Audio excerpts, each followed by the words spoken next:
welcome to SAIT News File. I'm Zach Diggerness. Sydney Chisholm will have weather coming up, but first, let's check in with Brody Longhogger. Brody, give me a little rundown of what we're going to see in this sports segment later in the show. A little bit of March Madness, a little bit of curling, and unfortunately, we got to talk about the Flames. Yeah. Thanks, Brody. Sydney, the weather has been really sporadic lately. Can you tell me what's going on? Yeah, for sure. So it did look like it was going to be warming up for a bit. We thought that we were in spring, but now we got a cold snap back. It's pretty chilly out there all across the country, but it's not as cold as it was in our record low in 1899 of minus 20.6 degrees Celsius, but it's also not as warm as our record high in 04. When it was plus 25.4 degrees Celsius. Well, I'd way rather be in 2004, especially when there's no COVID. Me too, Zach, me too. Thank you, Sydney. Now here's a look at today's top stories. Alberta is now moving to its second phase of its vaccine rollout plan. Nearly 950,000 Albertans are now qualified to book their appointments through pharmacies. People born between 1957 and 1963 can now start to book. Alberta's Phase 2B also includes people who are aged 16 to 64 who have serious medical history, which includes cancer treatment, transplant surgery, dementia, and pregnancy. To add, the federal government announced today that it is getting another 5 million doses of the Pfizer vaccine by June. The federal government is expecting to have the majority of the population vaccinated by Canada Day. One industry that hasn't been able to go ahead on schedule is movie theaters. Going to theaters has been deemed safe by many health officials, but moviegoers are still having to resort to Netflix and chilling. Some people are excited to get back and enjoy a bag of popcorn, but some are still a little wary. I don't know, I really like going to the movie theater. Like before COVID, I probably went once a week to go see a movie, but I'm really COVID conscious. I don't go to restaurants. Like I see my sister and that's it. Like she's my bubble and she's pregnant, so I don't really do that kind of stuff. I probably wouldn't, just because what's the point of taking the risk? One reason health officials haven't decided to reopen theaters is the recent rise in COVID cases. Our Alberta numbers have not been updated, so we are taking a look at our last known count coming from March 29th. In the last 24 hours, there were 545 new cases reported with just under 300 people in hospital. There are just under 8,000 active cases, with the majority of those actives located in the Calgary zone. Even though theaters are still closed, the film industry did receive some good news. The provincial government has announced it's removing the $10 million cap on projects for television and film.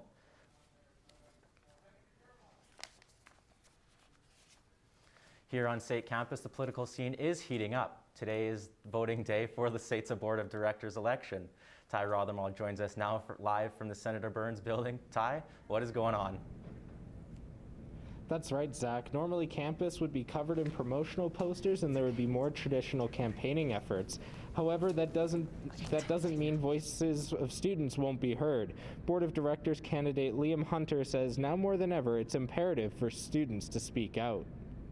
It was very important this last year for the voice of the students to be heard, and it's going to continue to be very important for the student voice to be heard. And that means making sure that our representatives are precisely that. They need to be representative. More than 12,000 SAIT students will have new student leadership by the end of today. Hunter anticipates less than 10% of the student population will get involved in the process. Candidates were expected to build their platforms based on 4 guiding principles: fairness, equality, student interest, and transparency.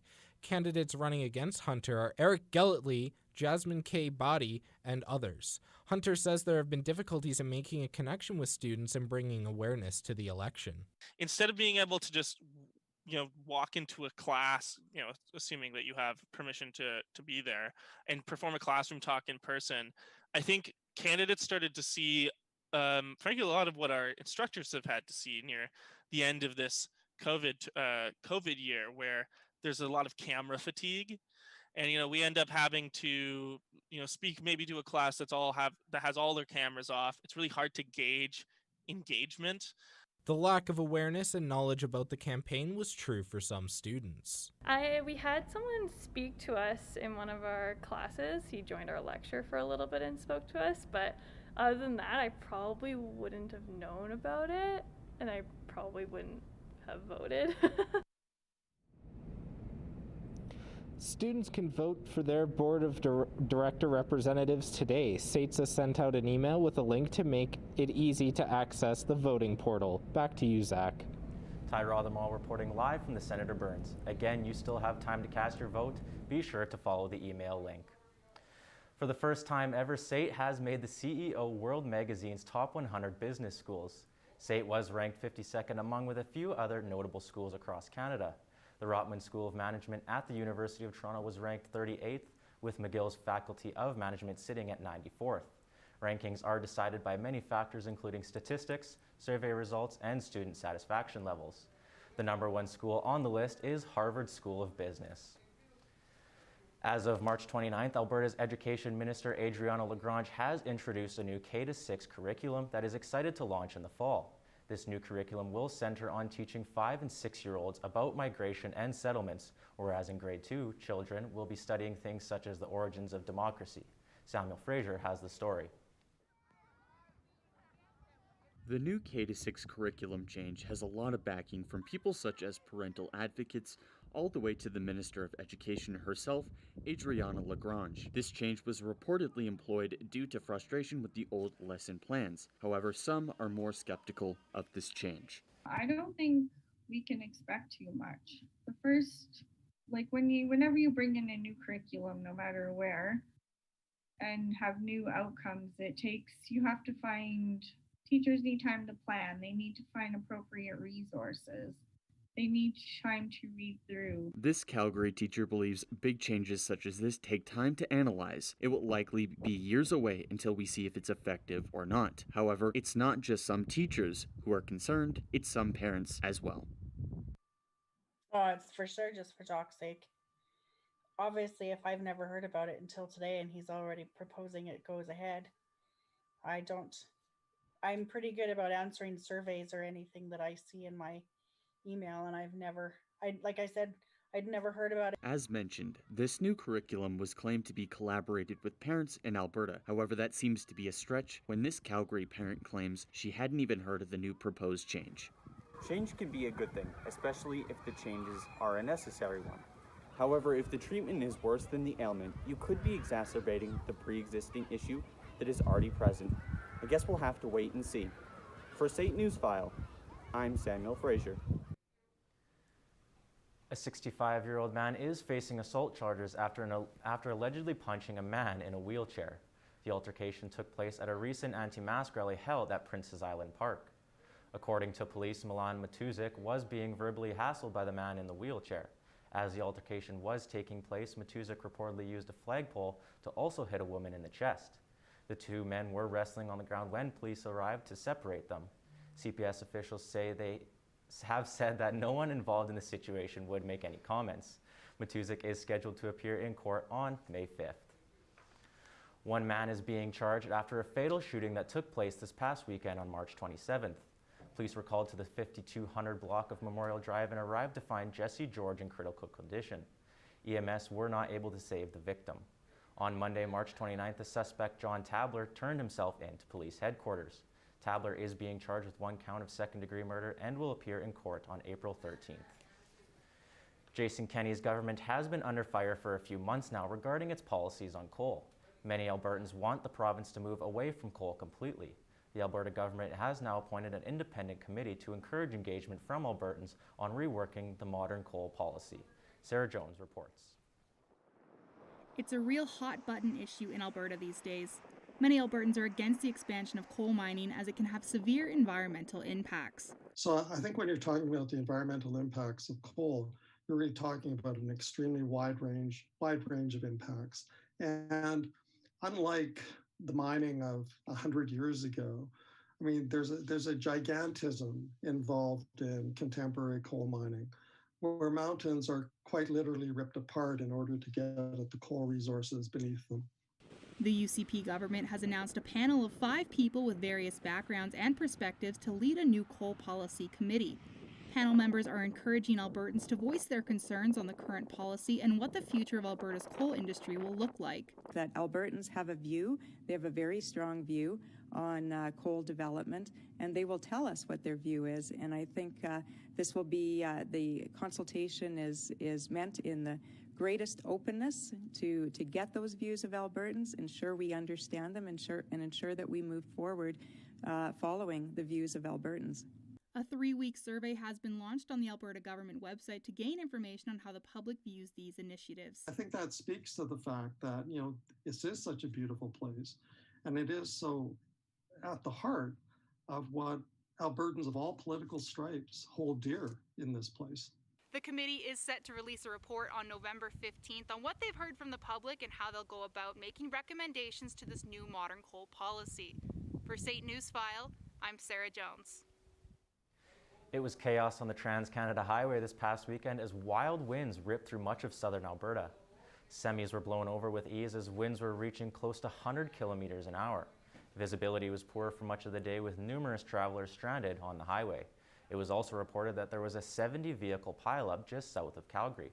RCMP say 5 people were injured, but no one is in life-threatening condition. Wind advisories continued into late Monday night. It's been a challenging year for all of us, but one Calgary man has turned his hobby into a business. Amy Prentice has the details.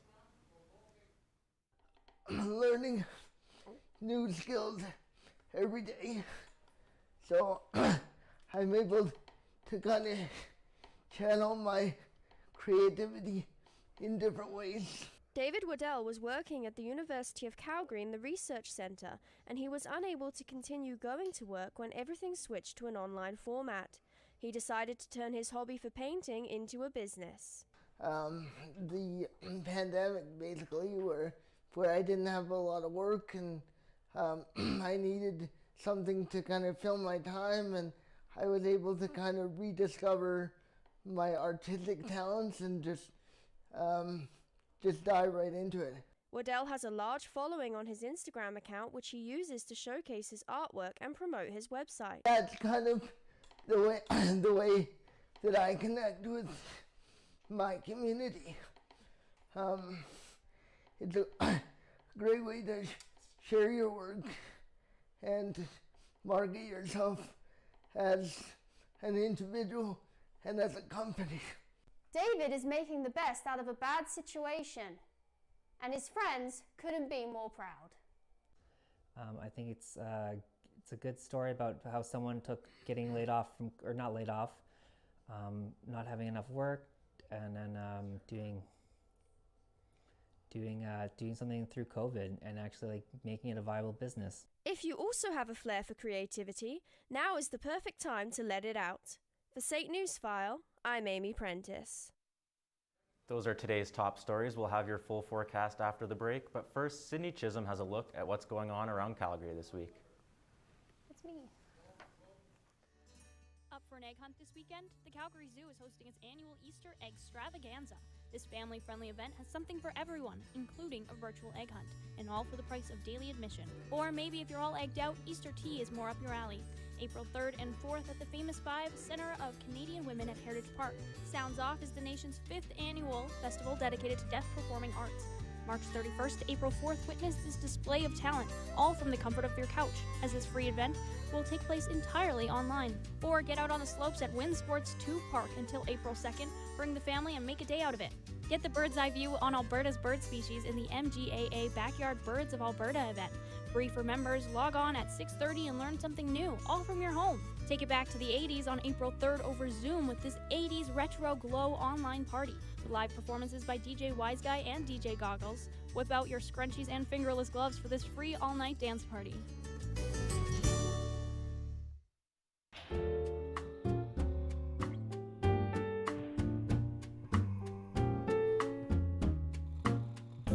Tired of the same old routine at the gym?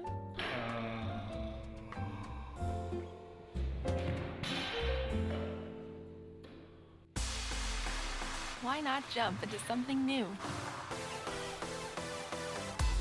Because fitness should always be this fun. Check out Skip Time for more information. Come and learn the breaking world of broadcast news. Find your passion to investigate, write, shoot, edit, and deliver the stories of the day. SAIT's broadcast news program teaches you everything you need to know for a career in radio and television. Become the next great anchor, reporter, or personality using industry standard technology alongside qualified instructors with years of experience. This is Broadcast News. Come and dare to be on air. It's starting to warm up across the country, but not yet. We're still stuck in a cold snap. It is starting to look a little bit like spring, but still a little bit off, all right? So let's take a look at this side of the country. In Vancouver, it is 10 degrees and there is some rain, but that's not out of the normal for Vancouver. Then Alberta and Edmonton, a little bit warmer, a little bit of sun and clouds. But of course, in the central Canada area, there is a low pressure system making it a little bit snowy and much colder. Taking a look at the east, it is a lot warmer over here. There's a high pressure system in the southern area. That's why there is a lot of sun and plus 14, plus 17 degrees. There is a little bit of snow, cold precipitation over St. John's, but it's definitely not as bad as we're seeing in some of Alberta. So, speaking of warm temperatures, let's take a look at the resorts. It's a great day to take a dip in Palm Springs at a sunny 29 degrees. Cancun and Barbados looking tropical in the high 20s. Honolulu is sunny and 28. The Magic Kingdom is a little damp. Orlando is 29 degrees. And out on the Strip, it's sunny and 22 in Las Vegas.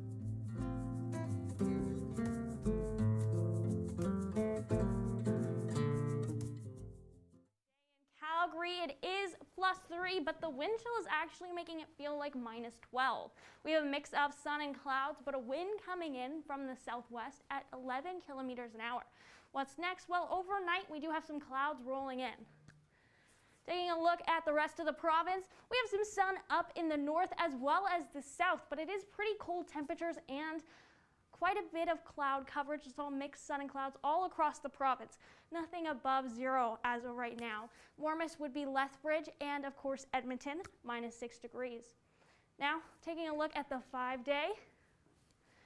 Tonight, we have a low of -4 with partly clouds. Tomorrow, it is getting a little bit sunnier, warming up for Thursday. So if you're going to get outside, make sure Thursday is the day to do it. +15, a low of 0.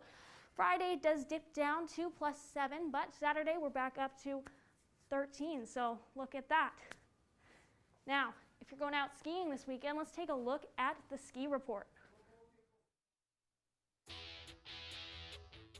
Hitting the slopes at Lake Louise, this resort has a base of 150 centimeters. 13 of those are fresh snow. It's partly cloudy and a high of -7 today. Atop Norquay, we have some great conditions, a nice powder base with 140 centimeters. This getaway is a little chilly, a high of -12 and partly cloudy. Sunshine Village has some beautifully machine-groomed runs, a thick base of 230 centimeters, but still a little bit chilly for spring, a high of -11 today. Nakiska is the place to be today, +5 and very sunny. This resort has some well-groomed runs and a base of 120. Kicking Horse is another sunny destination, fresh powder making up a 211 centimeter base and a cool -2 atop this mountain. Castle Mountain is another option if you're looking for a deep base, 230 centimeters, but a little cloudy and a high of -3 today. Welcome back to SAIT Newsfile. March has been a big month for sports. We got the NCAA's March Madness, a lot of PGA golf, and the NHL is still in full swing. Brody Longhonger joins us now for a look at the latest highlights. Brody, the Flames were not too solid last night. Tell me what happened. Yeah, I can't tell you, Zach. I can't keep up with this circus. I ended up passing off the story off to Brody Radcliffe. The Flames' subpar season continued its trend last night as the Flames lost to the Winnipeg Jets 5-1. The team is 4-6-0 in their last 10, and with 22 games left in the season, it might be time to hit the panic button. Brody Radcliffe has more on last night's game. We don't do a very good job of dealing with adversity. Last night's game spelled trouble for the Flames as the Jets' offensive lineup put in the work. First period now, Flames on the power play. Johnny Gaudreau walks in and starts a nice tic-tac-toe play to Elias Lindholm, giving the Flames the early lead. 3 minutes left in the first. A sloppy play down low for the Flames gives Jets defenseman Dylan DeMello an open shot that is tipped in front by Thompson. Later on, Markstrom calling for a kicking motion, so it's sent to Toronto and the call stands. Flames head coach Daryl Sutter thinks the league made a bad call. Well, it's a kicking motion, so obviously, you know, that's there's no review or no referee's call. Now that comes straight from the league. Final seconds of the frame, the Jets would rush the puck down on a 2-on-1.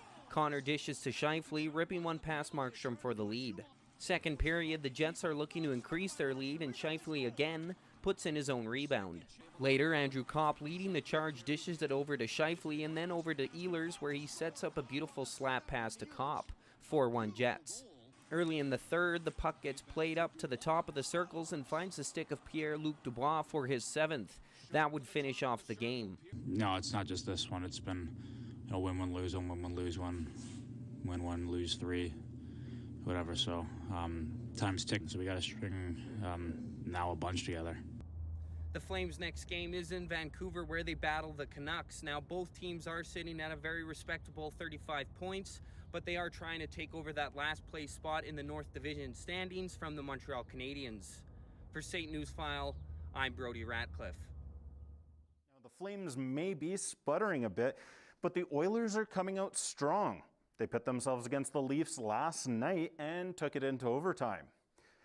Josh Archibald started off the show in the first period, but Toronto paid them back twofold, with Mitch Marner and Austin Matthews getting a goal apiece. Second period had a lot of back and forth, but Kyle Turris came through in the third to tie things up and put it into overtime. That momentum carried, with Connor McDavid setting up Darnell Nurse with a beauty goal. Edmonton ended the game 3-2, and they'll be playing again tonight at 5 against Montreal. Should be a close game. Philly and Buffalo also took their game into overtime last night, with the Flyers only really coming out in the third period. Buffalo dominated the first and second period, but the Flyers had a fire under them in the third, with Kevin Hayes, Claude Giroux, and Sean Couturier each getting a goal and tying it up, allowing Ivan Provorov to win it in OT for Philadelphia. That's a tough loss for Buffalo, as they haven't won since late February. Looking at the scoreboard, Flyers fly off with a 4-3 victory, which just adds to the list of downfalls for Buffalo. The Calgary Hitmen are back again this weekend. They had a bit of back and forth with Edmonton last weekend, so hopefully they fare better against Medicine Hat. Braden Peters has been an absolute stonewall as goalie, so the Tigers are going to have their hands full trying to get anything in. Riley Stotts has been making some notable plays, but head coach Steve Hamilton says they're not overly confident offensively. Medicine Hat hosts the Hitmen on Friday. The game starts at 7, and they meet again on Saturday at the Seven Chiefs Sportsplex for round 2 of their mini-series. And in baseball news, the Blue Jays finished up their preseason in a big way and are setting up some pretty big expectations for their season starter in New York. Santiago Espinal hit a 3-run homer for a massive 7th inning when the Jays really blew the game open. Orelvis Martinez and Rowdy Tellez also homered, who finished up the preseason with an American League best record, 16-9-2, and a little bit of an injury there. That put a bow on the Grapefruit League, and hopefully the Jays carry that momentum into their game against the Yankees on Thursday. And in NBA news, the Raptors fell short against Detroit as the Piston rookies really showed their stuff. Sabin Lee and Saddiq Bey have been given ample opportunity to show off what a rebuilding Detroit team can do. After the first quarter, the Pistons led 35-27. Pistons walked away with a 118-104 win, which just adds to the Raptors' downfalls. Raptors play again tomorrow against the Thunder. In NCAA news, March Madness rages on. The Elite Eight games finish up tonight, and we wait for the Final Four on Saturday. Gonzaga goes up against UCS at 5:15. Michigan plays UCLA at 7:57. These games are taking place at the Lucas Oil Stadium, Equality and Unity. Once the Final Four games get resolved on Saturday, we wait for the national championship on Monday, April 5th. This is unlike any March Madness before, as all games are being played in Indiana.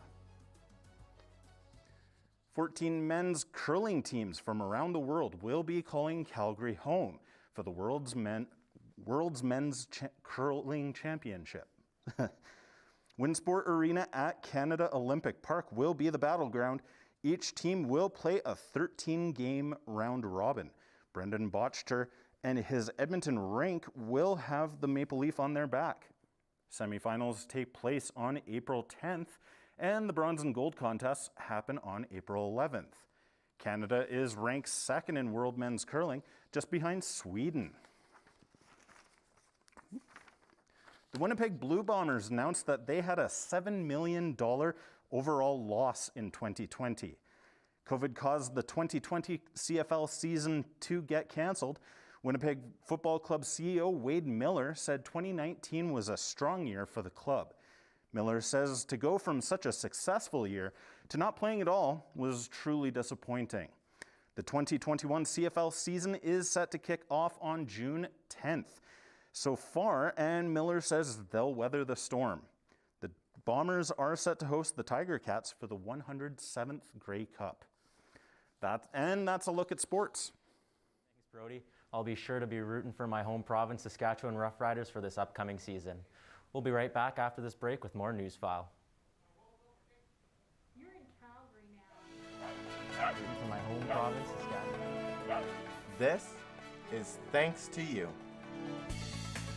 Your donations have helped us get stray dogs and cats somewhere safe. But we still need help. You can volunteer your time to help us and to help these little guys. Check online at arf.ca for more information about adopting, donating, or volunteering today. Come and learn the fast-paced world of television production. Find your passion to write, shoot, edit, and direct news, sports, and dramatic productions. With industry-standard technology and the best instructors in the business, SAIT's television production program teaches you everything you need to know for a career in broadcasting. This is television production. Come and dare to be on air. If you get away with shoplifting, it's known as a 5-finger discount, but this next video shows sometimes all you need is one beak.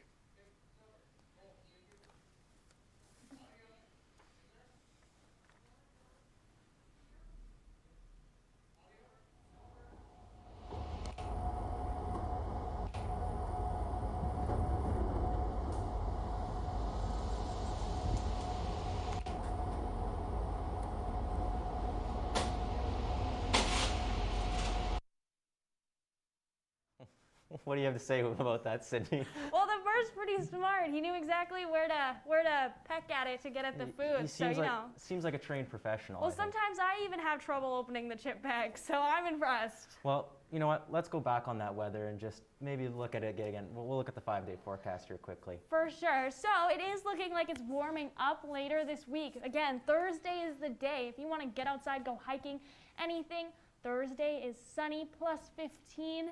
It does get a little bit chillier on Friday, but Saturday, perking back up, pretty sunny, mix of sun and clouds, plus 13. Well, I'm really excited for that weekend, plus 13. I'm really hoping to get outside and get some sun. Me too, vitamin D. All right, we'll be back with more News File on Thursday. Thanks for watching.